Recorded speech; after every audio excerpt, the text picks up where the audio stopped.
जितने भी मेरे एक्सपेक्टेशंस थे वो एक पॉइंट के बाद सब खत्म हो गए। नहीं, मैं इंडियन कॉमिक्स का रिवाइवल दूर दूर तक नहीं देख पाता हूँ। जब मैं अपने मोस्ट फेवरेट कैरेक्टर नागराज को बस उन्हीं कुछ गिने चुने अंकल लोगों के बीच सर्कुलेट होते हुए देखता हूँ तो मुझे दुख होता है। एक कैरेक्टर जिसमें अथाह पोटेंशियल है, बट वो चाहे जितना भी जोर लगा ले वो उन सफ़ेद कॉमिक्स के पन्नों से बाहर नहीं आ पाता। तो मेरे अंदर का वो बच्चा जो 13-14 की उम्र में इस चैनल पे आंखों में दुनिया भर की हसरतों को लिए 1 GB रैम वाले टूटे फ़ोन से वीडियोस बनाता था, उस बच्चे को दुख होता है। उसे दुख होता है जब उसके फेवरेट कॉमिक सीरीज आतंकहर्ता के पन्ने आगे नहीं बढ़ते। वो उसी जगह पर रुक जाते हैं जहां बाबा गोरखनाथ ने नागराज के मुंह में अग्नि दी थी। Well friends, let me tell you, वो आग सिर्फ आतंकहर्ता के मुंह में नहीं लगी। मेरी मानो तो वो आग दरअसल एक मेटाफर है। वो आग अंतिम अग्नि थी जिसकी लपटों में प्रसिद्ध भारतीय कॉमिक्स भी जल गया, और हम बची हुई उस राख के सांप को देख रहे हैं और सोच रहे हैं, यार ये राख कभी क्या सुंदर नागराज हुआ करता था, जिसके पन्नों में से नागराज के चमत्कारों की सुगंध आती थी। वेल, अब उसी बची खुची राख को बेचा जा रहा है और गेटकीपर अंकल्स उसे अभी भी ताप रहे हैं। नहीं, मैं झूठे दिलासे नहीं दूंगा। जो मैं बोलने वाला हूँ उसके लिए मैं माफ़ी भी नहीं मांगूंगा, क्योंकि मैंने अपने जीवन का एक महत्वपूर्ण हिस्सा इंडियन कॉमिक्स को दिया है और मुझे इसका कोई पछतावा नहीं। मैंने नागराज को पढ़ा, एंजॉय किया, डोगा पढ़ा, एंजॉय किया, ध्रुव में ज़्यादा पढ़ नहीं पाया पर जितना भी पढ़ा एंजॉय ही किया। लेकिन अब कंधे से उतार कर उसे सम्मान देकर विदा करना ही ठीक जान पड़ता है, क्योंकि वो पन्ने जो एक जगह रुक से गए हैं वो वहीं रुके रहेंगे।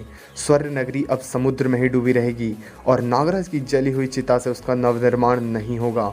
फिर कोई फेमस डायरेक्टर उस चिता को देखेगा, उम्मीद लगाएगा कि वो नागराज की उस चिता से उसे पुनः उगा देगा, फिनिक्स की तरह। पुनः सालों बीत जाएंगे और नागराज सोता ही रहेगा। मैं श्योर हूँ कि अब इंडियन कॉमिक्स का दौर कभी नहीं लौटेगा। ना ये वो मूवीज़ बना सकेंगे जिनका दावा एक दशक से ये छाती ठोक के किया करते हैं, ना ही कुछ और।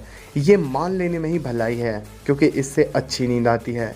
सम्मान की लड़ाई लड़ी जा चुकी है और सभी इसमें हार गए हैं।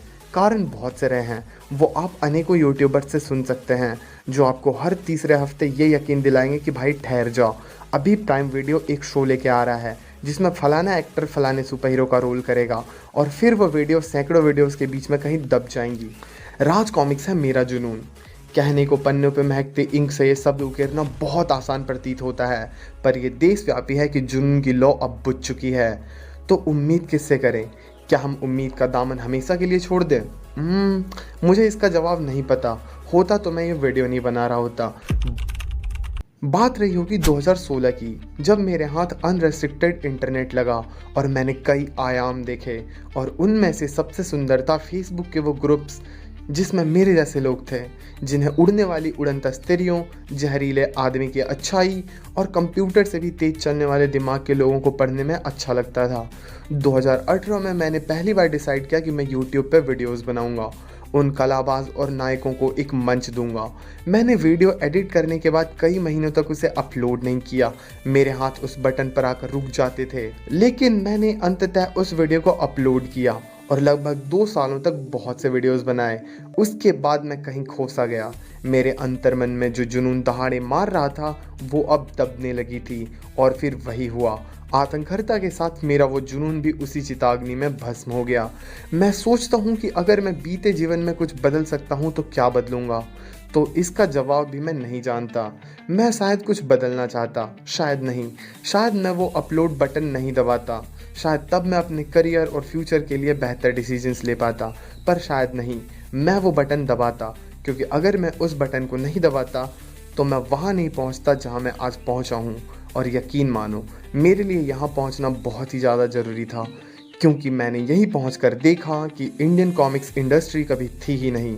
कुछ अमीर लोग थे जिन्हें अपना साइड बिजनेस करना था, और हमारा बचपन बस एक साइड बिजनेस था। रॉबर्ट कर्कमैन ने जब इनविंसिबल लिखना शुरू किया था तब वो $17,000 क्रेडिट कार्ड डेट में था। इनविंसिबल का सक्सेसफुल होना कर्कमैन की जीवन और मृत्यु के बीच की वो लाइन थी जो कभी भी मिट सकती थी। लेकिन दोस्तों, कला खुद कलाकार को चुनती है। आज इनविंसिबल एक हाईली सक्सेसफुल शो है। वो इसलिए नहीं कि अमेरिकन कॉमिक्स इंडस्ट्री बहुत ही ज़्यादा सक्सेसफुल है। इनविंसिबल बंद होने वाली थी क्योंकि वो महीने के 200-300 कॉपीज़ ही बेच पा रही थी। अब एक बिजनेसमैन यह डिसीजन लेता कि चलो अब इसे बंद करते हैं, बट कर्कमैन वो एक सच्चा जुनूनी था। उसने पूरा सीन ही चेंज किया। यकीन मानिए, कर्कमैन के जैसा पैशनेट आदमी हमारी इस सो कॉल्ड इंडस्ट्री में कोई नहीं है। अब इसे मेरी ईमानदारी कहिए या दोगलापन, क्योंकि मैं खुद ही इस इंडस्ट्री का हिस्सा ही रहा हूँ, भले ही मेरा योगदान नगण्य रहे हैं। तो ये डिसीजन मैं आप पर छोड़ता हूँ कि आप यकीन रखना चाहते हैं कि नागराज अपनी मृत्युशैया से लौटेगा या फिर वो राख की सुगंध भी धीरे धीरे खत्म हो जाएगी। दोस्तों, मैं इस मामले में बहुत ज़ोर से गलत साबित होना चाहता हूँ। Signing out, yours truly, piece.